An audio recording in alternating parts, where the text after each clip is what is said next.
बढ़ाने के लिए जीवंत भूमिका निभा सकती है।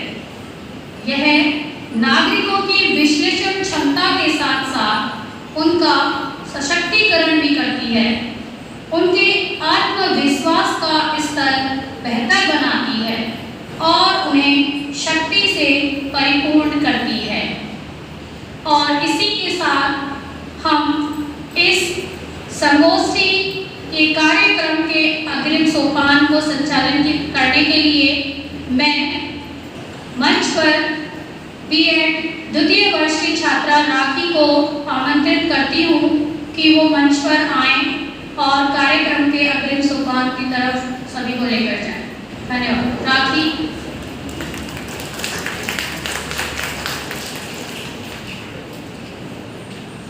साक्षर हमें बनाते हैं, जीवन क्या है समझाते हैं, जब गिरते हैं हम हार कर वही हमें आगे बढ़ाते हैं। ऐसे महान व्यक्तियों को हम शिक्षक या गुरु के नाम से जानते हैं। इसी श्रृंखला को आगे बढ़ाते हुए मैं प्रतिभा बीएड द्वितीय वर्ष की छात्रा को आमंत्रित करती हूँ कि वे आएं और छात्रों के व्यक्तित्व को बनाने में शिक्षकों का योगदान है क्या है, इस विषय पर अपने विचारों को प्रस्तुत करें।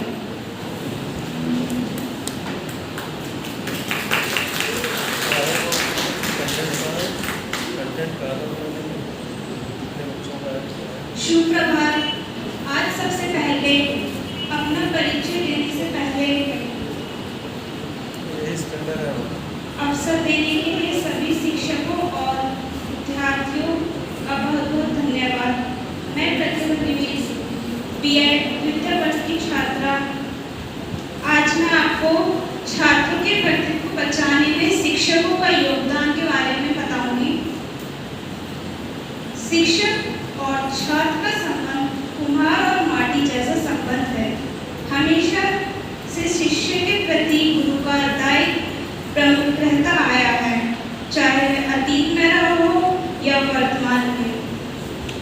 स्वामी विवेकानंद जी का कहना था कि भारत में ऐसी व्यवस्था होनी चाहिए जहां मन की शक्ति में वृद्धि, बुद्धि का विकास, मानसिक जागृति का विकास हो, साथ ही पवित्र चरित्र का निर्माण हो, जिससे एक स्वस्थ समाज का निर्माण होता है।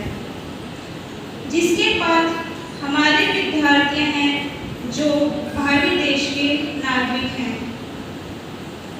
गुरु और शिष्य को परंपरा तो प्राय समाप्त हो गई है। विद्यार्थियों में शारीरिकता नहीं रही, उनमें क्षितिज जल पावन गगन समीरा का तत्वबोध नहीं है, माता पिता के दैविक भूमि की अनुभूति नहीं है, परिशुद्ध प्रेम का आधार नहीं है, तो फिर हम उन्नत राष्ट्र की कामना और कल्पना प्रेम, एकता और भाईचारे के साथ कैसे कर सकते हैं। मानसिक चरित्रवान भावी पीढ़ी अगर हमें तैयार नहीं है तो शिक्षा पाठ को मूल्यवान, उदारवादी, बुद्धिमान, चरित्रवान के साथ सद्भावी होना आवश्यक है, क्योंकि शिक्षक ही राष्ट्र निर्माता होते हैं। हम प्राचीन शिक्षा पद्धति की तरफ देखें तो गुरुकुल शिक्षा पद्धति पर हमें गर्व होता है, जहाँ गुरु और परंपरा का आदर्श था। वहाँ शिक्षक शिष्य के शारीरिक, मानसिक, बौद्धिक एवं संपूर्ण व्यक्तित्व का सर्वांगीण विकास करते थे। कभी विश्वविख्यात नालंदा विश्वविद्यालय तक्षशिला में कर्म, धर्म एवं श्रम की संपूर्ण शिक्षा दी जाती थी। आज भी भारत में कुछ एक जगह गुरुकुल पद्धति की शिक्षा दी जाती है। विद्यार्थियों के संपूर्ण व्यक्तित्व विकास के लिए हमें आधुनिकता के साथ प्राचीन ज्ञान शक्ति का अवलोकन कर उसे आत्मसात करना होगा। वर्तमान में बदल रहे शिक्षा के मूल्यों को ध्यान में रखते हुए एक ऐसी सुदृढ़ शिक्षा व्यवस्था की आवश्यकता है जिसमें शिक्षक के साथ विद्यार्थियों को भी सक्रिय सहभागिता है। अतः नवीन शिक्षा शिक्षण पद्धति, सूचना प्रौद्योगिकी एवं सदी के बदल रहे शिक्षा शास्त्र में समायोजन बिठाना होगा। यह कार्य समाज, शिक्षक एवं सरकार के सहयोग से ही संभव हो सकेगा। शिक्षा मन, शरीर, बुद्धि और आत्मा के विकास का साधन है। विद्यार्थी को प्रकाश पूजन बनना है तो माता पिता एवं शिक्षा का अत्यंत महत्वपूर्ण कार्य है। तमसो मां ज्योतिर्गमय, यानी अंधेरे में उजाला की ओर ले जाना, यह भूमिका शिक्षक की होती है।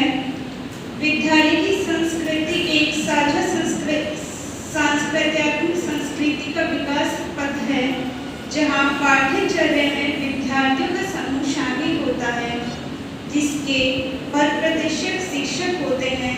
जहाँ ज्ञान साध्य है, वहीं शिक्षा का उस ज्ञान को प्राप्त करने का साधन है। यह कार्य करने के लिए शिक्षक अहम भूमिका निभाते हैं।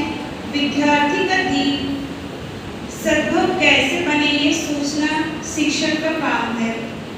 आज शिक्षा के बदलते परिवेश में बहुत कुछ नकारात्मक परिणाम आ रहे हैं। आज विद्यालयों में निम्न राजनीतिक दाव पेच के कारण आतंक का परिवेश बन गए हैं। विद्यार्थी पद में भटकते हुए नजर आते हैं।